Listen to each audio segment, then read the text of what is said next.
I wanna be a billionaire. I ain't getting no sleep till I see a milli every week. I wanna be a billionaire. I ain't getting no sleep till I see a billy every week. I wanna be a billionaire. Billionaire. I wanna be a billionaire. Billionaire. Ladies and gentlemen, how you doing? Welcome to another episode of Sleep is for Billionaires, the podcast. I am your host, Johnny Vegas. Now today, I got a special guest on my show. This man is a good friend of mine, also my newfound workout partner. I know you've seen him on the show Insecure. He also is a content creator with his own platform in the works, and we're going to talk a little about that and how you could do it too. Ladies and gentlemen, ELIE. What's good, my brother? What's up, baby? How you doing, man? I'm doing very well, man. Glad to finally have you on the show after a year. Yo, thank you. Shots fired. Bang, bang. Shots fired. I'm here, though. That's all that matters. I'm here. I'm here. We talking. We vibing. We've been working out for the last couple of days. I'm here. Yes. So that's the great thing. You know what I'm saying? Yes, definitely. We're super blessed to be in your presence, my brother. You know what I'm saying? I see you working out there, and I love being around like-minded individuals that are destined for greatness, because that's why I see myself, and I see that for you as well. You know what I'm saying? You got the endurance that it takes to do it. You know what I'm saying? Well, that's the only way you can actually make it in this thing. Is you have to have endurance, bro. It's a marathon, my nigga. Like Nipsey said, it's a marathon. So you literally have to have endurance to take the no's, take the I'll reschedule, take the I'll get back to you, and be able to reach out and have to follow up and talking to all these people, because if you're not doing that, then everything just moves to the side.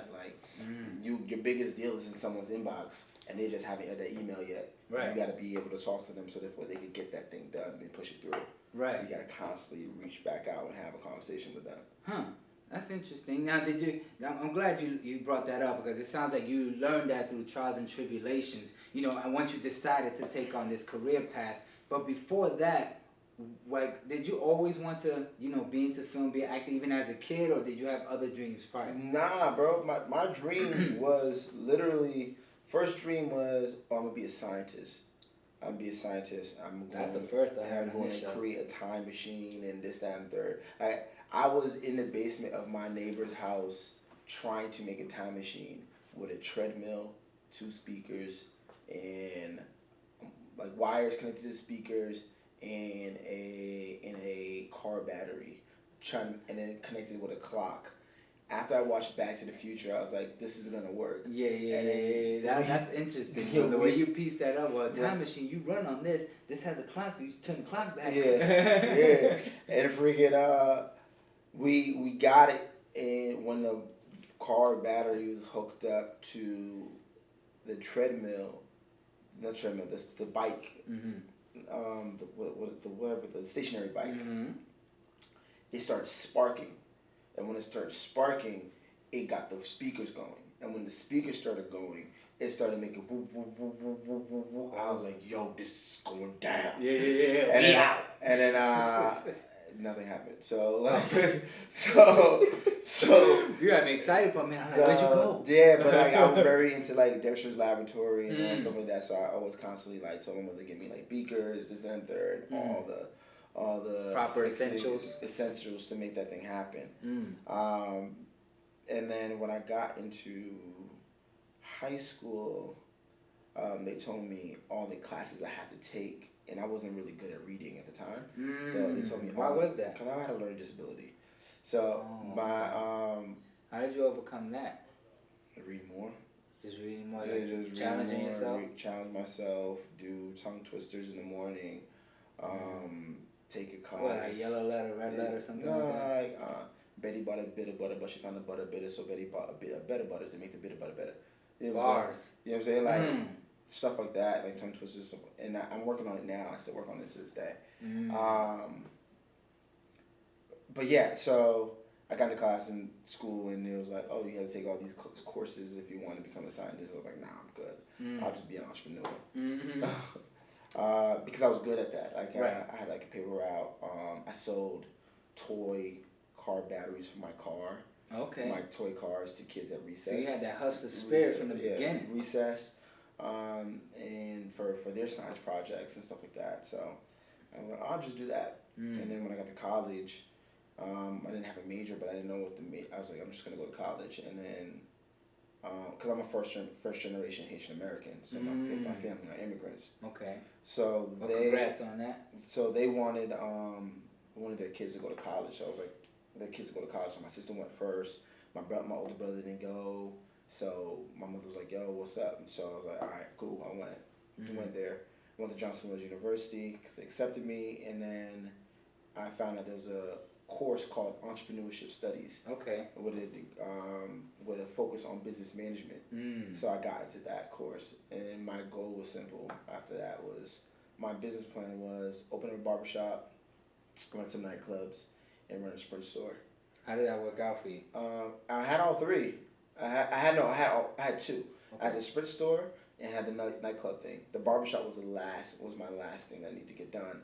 But I need to make sure I have enough capital and also to know the barbers that I wanted. As I was driving to work one day, I heard a radio ad about acting and stuff like that, and that's how I got into the whole situation. Oh, okay, so you just called and inquired and then... No, I heard a radio ad, they said you got to be at this place. Oh, okay. So I go to this place, I'm there at this place, I'm like, why am I at this place? This is stupid. Like, I can never really do this shit. Right. They chose me out of the group of people. It wasn't like an audition process. It was more like attitude. Like, okay. Like, what's your attitude like? Can you do this? And I was like, yeah, why not? Yeah. And then they were asking for money for it.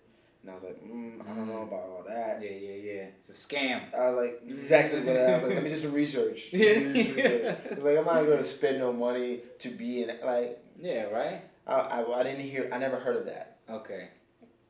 So, I found a Craigslist ad for a student film shooting in Rhode Island.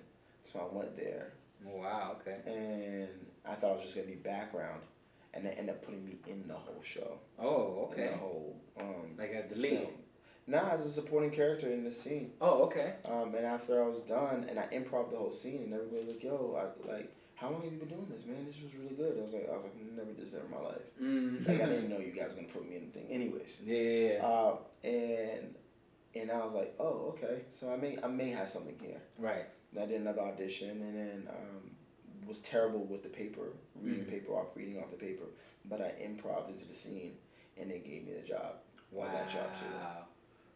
Now, when you were having trouble reading, was that due to the issues you had with reading? Yeah, learning disabilities. So, the learning disability. Yeah, so like I can't look at something and then give you to. And also, I've never been trained as an actor, so I don't know anything. Right. I'm literally just like trying to read it and then trying to talk and trying to read it and then trying to talk, and it was not working out. It's like it was a disconnect. Yeah. The human connection was missing. Right. But the person I was reading with said something to me that hit me a certain way, and it had me react in a different way. And they're like, "Oh, yeah, we like that." So they ended up picking me up for the job. So I did this short film. Hopefully nobody ever sees it. I thought it was cool though, but like as it was going on, I was like, as we were shooting it, I was just like, this is not really it. Yeah. Then I ended up doing a reality pilot in the Bahamas. I chose not to go the reality route because my cousin told me, like, if I want to do it for real, you got to go to LA. Right, absolutely. And then I canceled everything back home and then moved over here. Where's back home? Boston. Actually, more specifically, geographically, is Brockton. Okay. Brockton, Massachusetts. Gotcha. Okay. Yeah. That's what's up, man. Well, I mean, I'm sure there wasn't really many acting opportunities and stuff out there. So no. But the thing is, I could have been in New York. I could have went to New York. But I heard that's more theater, though. There's a lot of theater in New York, but I've auditioned in New York before, and it's easier. It's more relaxing in New York. What do you mean? I don't know. It's just something about those rooms just felt more chill than over here. I feel like over here there's so much pressure in the rooms with people, everybody around in the rooms causes so much pressure on you. Do you think it's because you're dealing with bigger production out here in LA? I don't know, bro. It was a cool project. Vibe, yeah. Cool vibe, man. Like everybody in the room was chill. Nobody was like stressed and like, oh, this is it for me. And like everybody in New York was like, I do this, so I don't need to be stressed about Yeah. it. Like, this is what I do. It's a different type of confidence level in New York City. It's either it is what it is. What you see is what you get. This is what I do. And like they just more concerned of like, can you do this or no? In New York, and here is like, can you do this? Can you look the part? Can you do this? Blah blah blah. Can you do? It's so much pressure out here, especially like people that are going to read and stuff because they made the move. So it's like this is like a lot of pressure. Yeah. Whereas New York, these people are like, I'm here. Like, this is where I'm at. Yeah. This is where I'm at, and this is what I'm doing. So either you like it or not. Yeah, I think that was a key that you said. I think because they moved here, it's so much pressure to really make it because you came from somewhere else. Like, I noticed the people that are here and stationed here that grew up here, they don't really take acting too serious. They more so doing some other stuff, or it's just a side hustle because it's like me, for example, when I lived in Florida and the beach is right around the block, I'll go whenever I want. But people that come from New York, they don't really got the beach. They come out here, they thirsty to go down there because they done came ways to do it. Mm-hmm. So, but that's how I feel like with me. I feel like I'm out hustling people out here because I came from Florida to chase this versus people that live here that's just like... And I felt the same way when I first got here. I was like, yo, y'all niggas is still asleep? Yeah. It's fucking 7 a.m. You still asleep, man? Like, there's stuff to do. Day's halfway done. I was like, yo, it's what? If 7 a.m. here, it's 10 o'clock, bro. Right. It's 10 in the afternoon. It's 10 in the morning. Like, why are you still asleep? Like, so that gave me more energy to like really go and keep these things pushing. That's what's up, man. So tell me, at what point, from that point to was Insecure like your biggest opportunity you feel like thus far that kind of like broke you out there? Yeah, I think, actually Insecure is definitely like the thing that made you aware of who I was. Right. Like, a lot of people aware of So how long from that point where we were just talking about to the point where you got on Insecure, like what was the time in between? About 4 or 5 years. Wow. 4 or 5 years. So what were you doing during that time? Just like smaller stuff? Do smaller stuff, co-stars, creating my own stuff, touring with the Eric Andre show on Adult Swim, like Alvin and the Chipmunks. Like what was that about? Voiceover? Yeah, voiceover. Yeah, I did voiceover on Alvin and Chipmunks, commercials, Nike ads. What else? And this is all like by yourself or with an agent? Some with an agent, some by myself. Okay. A lot of the stuff, like a lot of red tape, where I would either have to hustle my way into it. American Crime was like it happened in three. It was like American Crime. I had American Crime happen. Shout out to my homegirl Carmony. She's like, we were on our ends of our relationship with as far as like her representing me, and she sent me into one last job, and before we ended it, and she got me into American Crime, and then booked that job, and it was like the best move ever. Like, it was probably like it was such a fulfilling job, and it was super collaborative. That's what's up. It's now on Netflix. I'm gonna check it out. Because the show got canceled after the third season. I was on the third season. So why'd you let her go if she was getting you all these gigs? Nah, but what's it called? It just wasn't working out because I was growing as far as like what I do. Like I don't just act. Like I write and I produce. And also I was directing too. I needed someone that can help me facilitate all those things. Okay. And like where I'm at now, they're able to take ideas that I come up with and then take it out there. And they're able to put me in writers' rooms. And they're able to get me producing jobs. You know what I'm saying? Like they're able to get me those positions. You know what I'm saying? Where it would be a lot more legwork. Right. If I stayed where I was, so I had to like evolve. Right, that makes sense. With the way work. So it wasn't no hard feeling like, I ain't messing with you. Just no. We're good friends. Like that's my sister. Like we used to live with each other. Oh really? Oh okay. We used to live with each other, man. Oh. Like we started from the bottom together. Like before she even realized she wanted to open up her own agency, and she opened up her own agency. Started from scratch. That's what's up. Man. Like. Shout out to you, whoever you are. Carmody, man. But yeah, like shit, she's a beast. She's a beast, man. And I felt like she was like very good with like working with kids and molding kids, and like I was like, yo, you're amazing. Yeah. So she's crushing it right now. That's what's up. Crushing it, man. Hell yeah, that's what's up, man. Good for her, man. Good for you as well for making the transition. So once you hit Insecure and you were out there, you working with Issa Rae, and you know, did you see like your life change a little bit at that point, like with the recognition you was getting and maybe the more access to people as well? As Yeah. It's changed tremendously.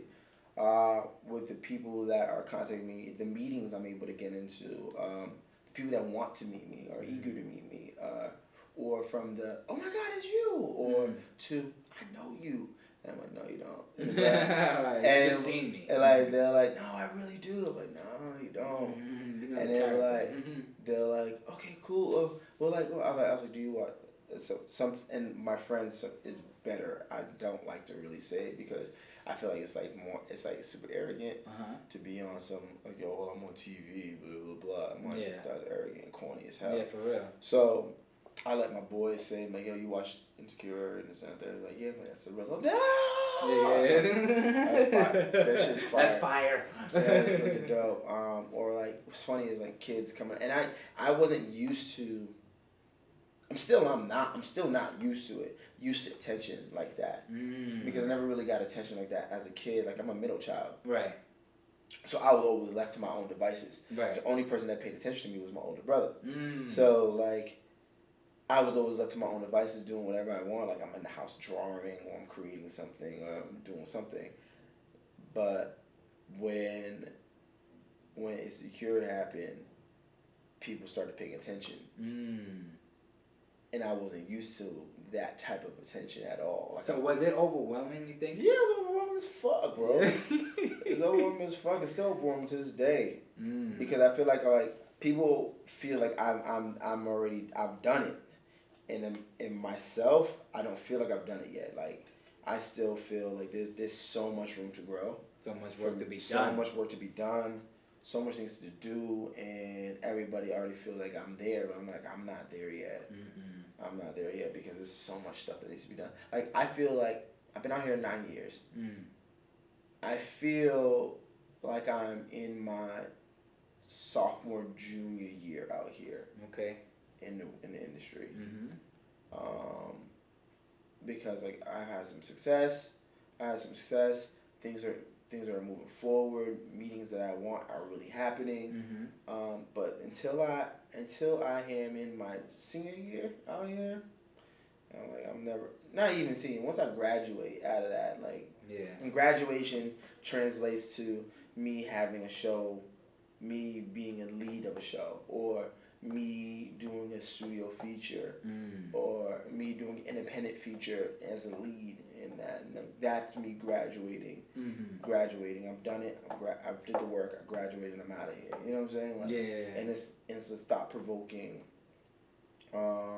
timely piece about the world today or past or sci-fi or thriller. One of those. Yeah. Okay. So now, during this whole process, you know, I'm sure there were times where you're not getting work. Even being Insecure, you know, you go through those gaps. Yeah. You know, so how do you maintain, like, not getting discouraged or even, you know, trying to stay financially stable? I mean, I know what your financials like, but, you know, I'm sure, are there multiple streams of revenue that you're generating from, or you solely rely on acting? I solely rely on acting, but what's it called? I also do have other streams of revenue. There you go. So I act, and then what's it called? I write. Okay. It's another stream of revenue. Oh, okay. I act, write, and then someone comes up with a job, I produce as well. Okay. You know what I'm saying? Like, there's all those things that you can do within that gamut that keeps you. And then sometimes I also second AD on jobs. So that gives me the opportunity to work closely with people and also learn how to work the sets. Yeah, and possibly get new opportunities. New opportunities, working with new people, and then also it's like you learn who you're gonna build in your crew. Because I'm starting a whole new production company called Bassett House Pictures. Okay. And since I'm starting that, I need to know who I'm going to hire to do these projects when the time comes. So, and by working on those jobs and working those gigs, I can get those people. I can get them and get them paid at their rate and know that they're really solid at their job.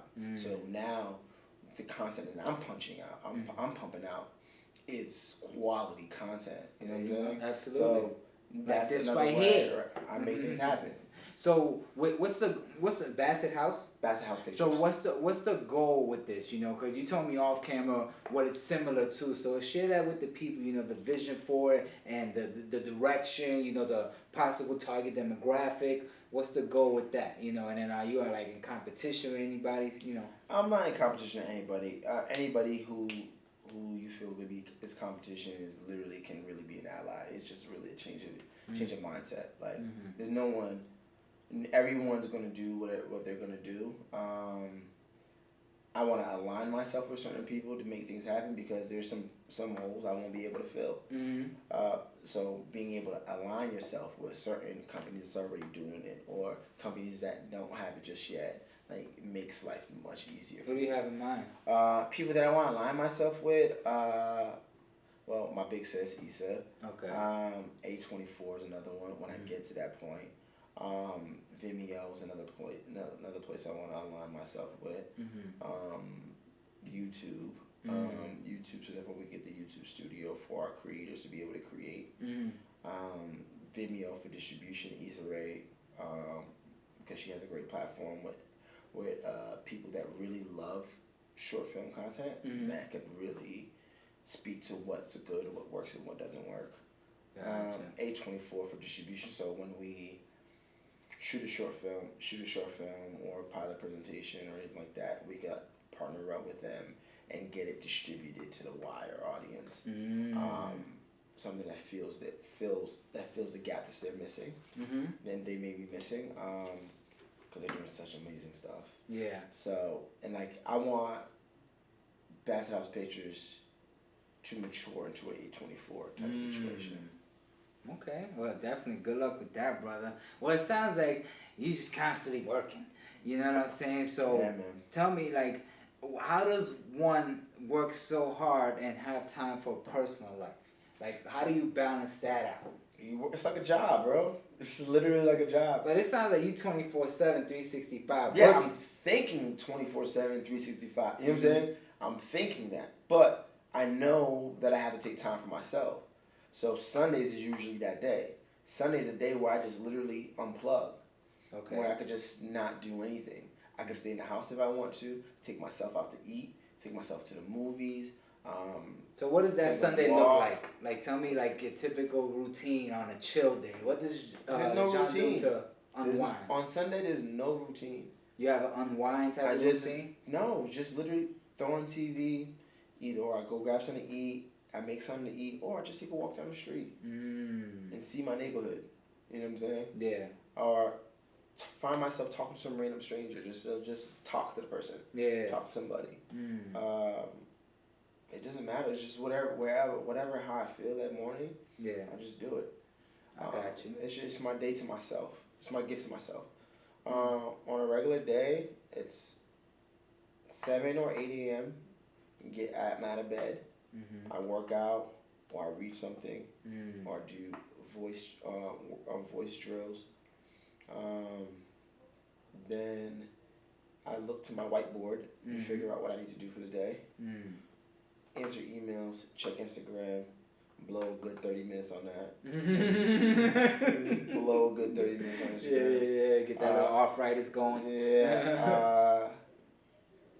Then head on to my day, like whatever meetings and stuff I have for the day. And then by 8 o'clock, I'm usually like, all right, cool, done. I'm done for the day. I could just chill at the house. Gotcha. Any ladies in your life? A lady? No ladies right now. I'm having fun, just enjoying myself. Yeah. Gotcha. That's what's up, man. Well, I see that you got a structure with the way you run things, and you kind of do it along the lines of your comfortability. So that's good. You know what I'm saying? And you're good with it. You know, I got a lady in my life, so I gotta balance out the time management with work. And when she comes, she demands a lot of attention. Yeah. So I kind of gotta, See, that's a killer, man. So So how do you manage that? Because you are a hustler yourself. Mm-hmm. Like you're constantly running around, Mm-hmm. doing things, networking, meeting people, working on your work. You know what I'm saying? You got your hands in a lot of different hats. Like how do you manage that? How do you work those things out for yourself? Well, with my girl, she super believes in me. Like, we came out here together, you know what I'm saying? From Florida. From Florida, you know what I'm saying? To, help me achieve this goal of ours so we can have that. What is the goal? What's the big goal? The big goal, bro, is I want to make a living off all my passion, which is everything that my brain creates. You know what I'm saying? Whether it's being an actor, whereas, writing songs for people. I want to live off the things I love to do. You know what I'm saying? That I currently do for free. You know what I'm saying? And as I'm living in LA, I'm meeting a lot of different people, and it's expanding my horizons to where I can do business with these people on a different level and it not take too much time out what I love to do. Like, I met this guy who's a capital consultant, and basically what he does is connect entrepreneurs with investors. I'm like, all right, cool. I know entrepreneurs. Let's do a deal. I'll bring you entrepreneurs. You get the money. You break me off. Boom. That's a deal I can do without taking time out of my day. You know what I'm saying? But as far as managing with my girl and my private life, it's just balance. I could be next to her. We chilling, Netflix and chilling, whatever. I may do something on the computer. I come right back to it. When she gets off work and we together, I manage the time accordingly. Mm-hmm. You know what I'm saying? She understands. What stuff do you guys beef about? You guys beef about like timing, because you're an on the go guy. Mm-hmm. Like you just told me that you be kicking it with her and then you be doing stuff on the computer. Yeah. Now, how does she feel about that? Or do you give her a specific day, a time in the day where you just focus on her? That's typically the weekends, because that's when she's mostly around the whole day. You know what I'm saying? Like when she works, she's back to me after 5:30. So that's when I kind of shut down shop. But You shut down around 5. Yeah, but not fully. Because if I'm doing something, and she's just there, I'll involve her in it. I'll be like, yo, what you think about this? Have her help me out, because she knows how important this is to me, but she knows I make her feel like she's also important as well. Good. You know what I'm saying? So I involve her in it. How do you do that? Like, how do you focus on work and then take this other person, this other being, right, and you make her feel just as important as the work you're putting in? I involve her in it. Like, for example, if I'm editing a video, right, I'll be like, babe, what you think it is? Do you think I could do something different? I may just hand her the computer and I'll be like, let me see what you could do. You know what I'm saying? And then we do it together. As we're watching TV and chilling and, off on some edibles, bugging out. You know what I'm saying? Ordering Postmates, so we be bugging out like that. And plus, we do a lot of amazing stuff together. Like, our first month and a half together, we took a trip to Vegas. First 6 months, we went to Paris. You know what I'm saying? First year together, we went to Rome, and Venice. You know what I'm saying? Right now, we're about to go to New York in a month. You know what I'm saying? So we do outlandish stuff like that, just cause, we want to be around each other. So, and yeah, man, that's pretty much how I do. And I show her nothing but love and attention when she's around, And it's not like when I'm on the computer or whatever and I leave her alone, it's for like a whole 2 hours. She's literally next to me and I'm just jumping back and forth, man, double dutching. So, but that's what it is. That to answer. I hope I answered your question. Yeah, you answered it. You found a way to manage your time between work and being there, present, like present mind-wise for her as well. Right. Yeah. Yeah, because I don't want her to get bored. You know what I'm saying? Yeah, like, you don't want that. So that's pretty much how I do it, man. And it just works for both of us. So, and the things we argue about, it's pretty much dumb stuff, man. Like, it could be, maybe when we're both just aggravated and in the same room too much together, you know what I'm saying? Like, I'll just be like, why you leave the microwave door open? Or some shit like that, you know what I'm saying? Pick up the fucking clothes, something like that, like, it's just stupid shit. But, that's why we get over it quicker, because we both realize it's stupid shit. It just be like that sometimes, man. But, I love her, man. You know what I'm saying? I'm committed, I'm loyal, and she is as well. So it's like, because real men don't cheat. Right. And I got to hold it down, you know what I'm saying? Facts. So, Yeah, but that's that, bro. You know what I'm saying? I'm glad you asked that question too, because it brings my stuff back into perspective as well. It's always good to stay refreshed with those type of situations. You know what I'm saying? With work wise, right? Like, how are you? You have several things that you're working on, right? Several things you're working on. How do you manage your time within the time frame from 7 a.m. to 5 p.m.?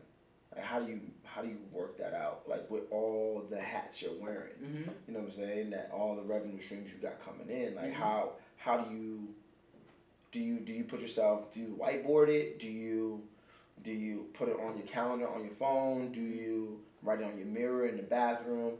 Do you have a planner that you write it out? Like, how do you manage? How do you manage your time in an efficient way so therefore you could get to every other thing that you're working on gets the proper amount of time it needs? Good question. So first thing I do have a planner. I put down all the things I have to do and all the things I want to do in it. I also have I believe in having visual motivation, so I have this paper taped to the roof of my ceiling. Once I open my eyes, it says you should be working. And then another one next to it that says pursue excellence by any means necessary. So I wake up, that's the first thing I see. So I'm on that mode out the bed. So, and as far as dedicating time to the things I want to do, I just do it as one by one. Like for example, if I'm editing a video, right, it doesn't take me much to edit. So I edit the video real quick, put it to render. During that rendering time, I'm submitting for roles. You understand? Submit for roles. I'm only on 2 of them: LA Casting and Actors Access. Are you taking classes as well? No, I have not taken no classes. I would like to, but I got some things I got to take care of my end before I do that. So at the moment, I'm just going off the opportunities I get and the reels I got, and then that's how I get booked for the stuff I do. So I do that part. Then from there, I'll hit the gym. You know what I'm saying? Or before either those two, I'll hit the gym. You know what I'm saying? Then on top of that, I'll go film a show that I want to do. You know what I'm saying? Go right back to editing. Once this video is done rendering, edit that, put that to render, eat. Because I ain't eat yet. You know what I'm saying? And then once I'm done eating, I go back to something else. So basically, like, people always told me, yo, you should do one thing and let that thing blow up and let that branch off everything else. I don't operate like that. My brain is like a pie graph. So it's like I dedicate a little bit of time to each per day and watch it all flourish together. Do you agree with that? With that method? Or do you, is that something you think is smart? Me personally, I don't agree with the whole thing of focus on one thing and then branch off, because you may be equally talented in all these fields. Now, I suggest honing one to move things forward. You gotta hone one of those things because it's going to push everything along. But for me, I came here as solely as an actor. Like, that's all I wanted to do. And my reasoning for wanting to be an actor when I first got here was trash. It was literally like for fame and money and this, that, and third. That was my focus. Like, I'll make some money, I'll become famous, and that's it. I didn't really have any real goals like that. And because of that, I always ran into blockage in things in my way of getting that, or of attaining that. Or I'm retaining what it is, I'm getting it, but it's not materializing in what I thought it should materialize in. For instance, I thought, I get on this movie, Project X, I'm going to be famous here. Right. They're going to see me in this movie, and I'm famous now. Right. Now I got a trailer, everything good, they're paying me X amount of money. I'm going to be famous. I did that. What I got out of it was a SAG card and some checks. That's it. Some residual checks. Not famous. Right. So not famous that they even my scene was cut from the movie. Wow. You know what I'm saying? So, but it allowed me to join the union.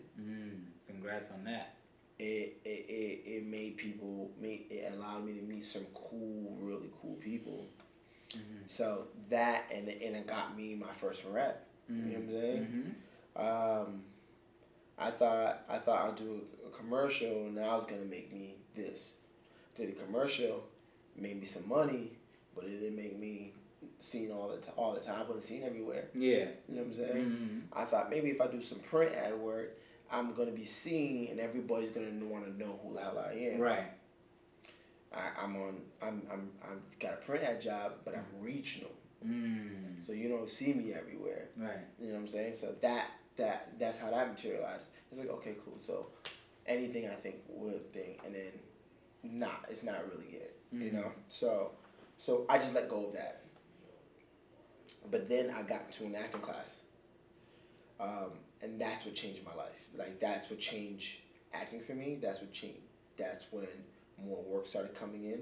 And that's where the career started becoming a more tangible thing. Because not only did I get the respect of teachers, I got the respect of students, I respected what I was doing in the first place. Because I've learned to love it as like somewhat of a religion of being able to be present in the room with somebody and have a real conversation with somebody and really like lock in and then also understand what it was I was doing that was getting me booked. Yeah. Before I didn't understand what I was doing to get me booked. I'm still learning, but I was really on some like, oh, I read it, cool, blah blah, and then do it.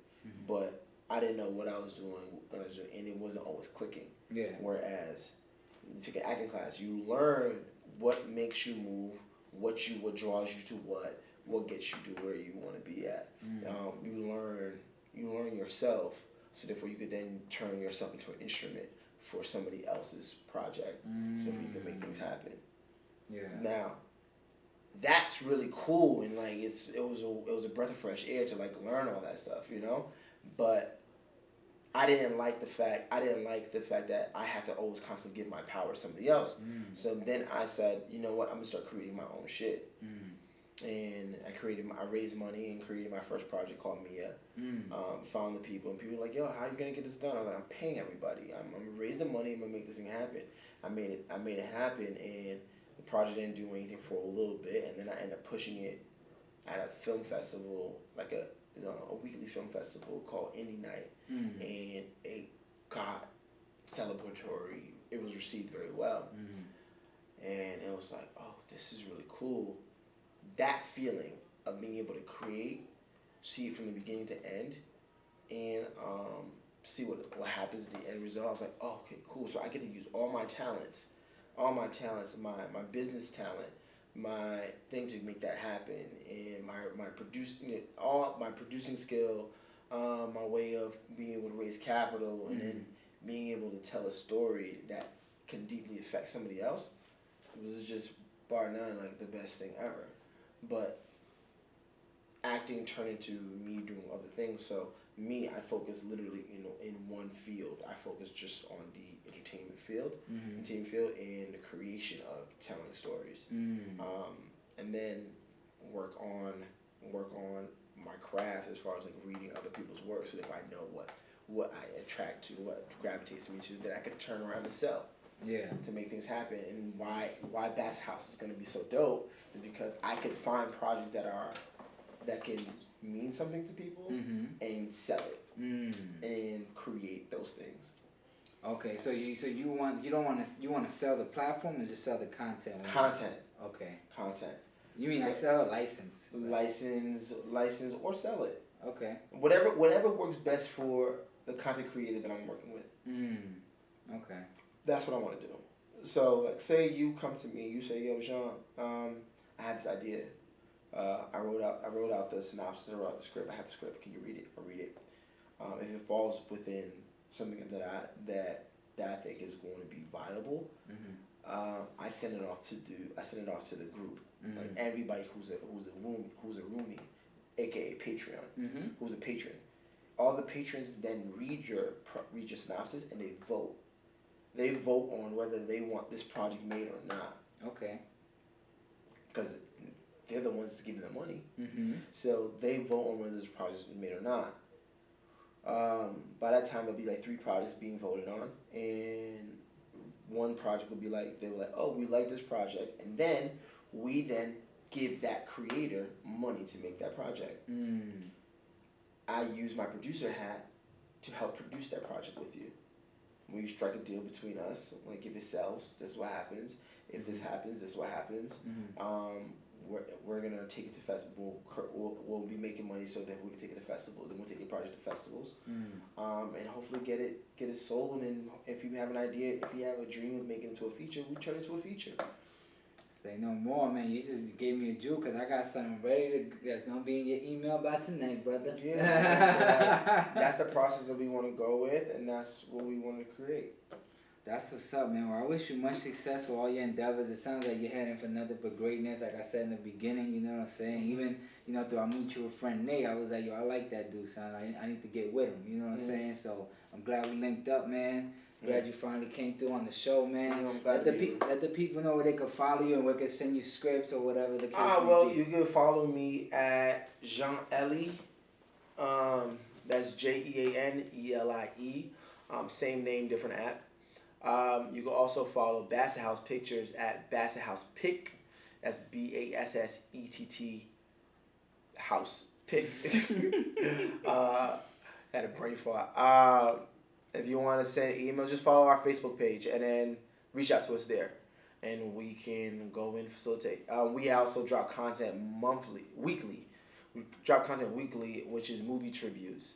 Check that out. We have a couple out right now, and we're producing them on a weekly basis. So check those out. And then once you become a roomie on Patreon, you get access to a curated list of award-winning short films, handpicked by our team. That's what it is. We also got one coming out we worked on together called Send Help, right? When does that come out? Yeah, Send Help is can't really talk on that. Say no more, Yeah. right? Just know it's coming and I'm in it. Thank you for tuning in to another episode of Sleep is for Billionaires, the podcast. I am your host, Johnny Vegas, Jean ELIE. Stay tuned for more episodes to come, and thank you for watching. And make sure you get your merchandise, baby, because I got it on deck for you. I like your boy, man. Shit, my brother. Oh, yeah, and cut. Oh, just in time.